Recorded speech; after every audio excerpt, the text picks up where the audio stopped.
L'Accademia Belle Arti Michelangelo si propone sempre più come polo di aggregazione culturale per la città di Agrigento. Abbiamo visto proprio poco fa un momento in cui di teatro con Gaetano Aronica alla scelta dei suoi futuri attori. Ecco, quanto è importante la funzione dell'Accademia oggi ad Agrigento, anche per le tante cose che ha fatto e che farà.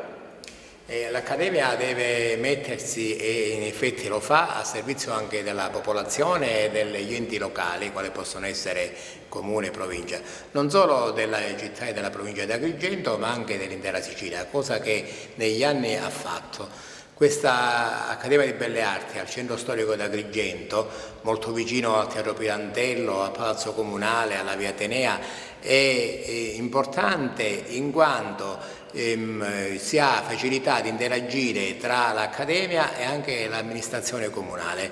È un servizio che noi siamo onorati di fare, lo facciamo non solo per l'amministrazione, le amministrazioni passano del resto, ma anche per la città. Quello che facciamo lo facciamo per la città e speriamo di intervenire anche in altre situazioni artistiche e culturali che si stanno programmando. L'Accademia è anche offerta formativa, è anche didattica, al via quest'anno i nuovi corsi, offre insomma tante cose anche a gente che viene fuori dalla nostra provincia.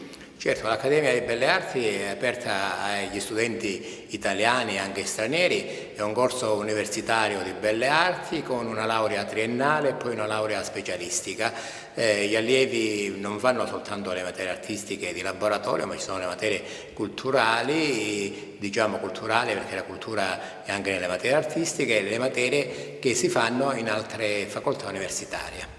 Stiamo vedendo una bella scultura di Cimeca donatale in occasione recentemente di un'iniziativa.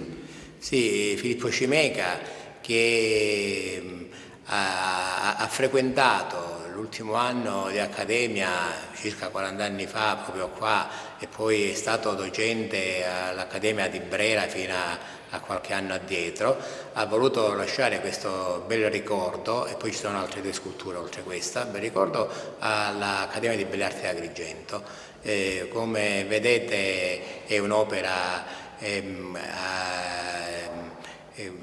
che praticamente si sposa bene con i tempi. I critici d'arte che la città di Agrigento ha chiaramente possono anche criticare queste cose, come è stata criticata la sagoma di Domenico Modugno voluta messa dall'Accademia di Belle Arti. Ma è interessante che nelle cose se ne parli ed è importante che anche le persone ingolte artisticamente nel vedere queste cose di arte contemporanea possono anche comprendere quello che sono i traguardi adesso dell'arte contemporanea, non solo nel mondo ma anche qualche cosa che sta facendo anche ad Agrigento. Non possiamo rimanere fermi a 2500 anni fa alle opere architettoniche della Valle dei Templi.